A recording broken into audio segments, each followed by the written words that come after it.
Hello అండి. నేను మా ఇంట్లో ఎప్పుడూ బెండకాయ పులుసు ఎలా చేస్తానో చూపిస్తాను.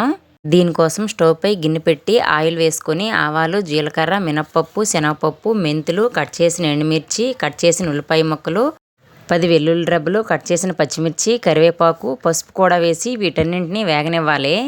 మా ఇంట్లో మామూలు రసం పెట్టినప్పుడు కంటే ఈ బెండకాయ పులుసు చేసినప్పుడు ఒక ముద్ద అన్నం ఎక్కువే తింటారు.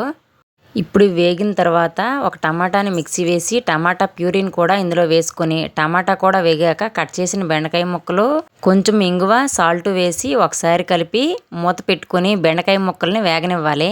బెండకాయ పులుసులో చాలామంది బెల్లం వేస్తారు. మాకైతే బెల్లం వేస్తే నచ్చదు. అందుకని నేనైతే బెల్లం వేయట్లేదు.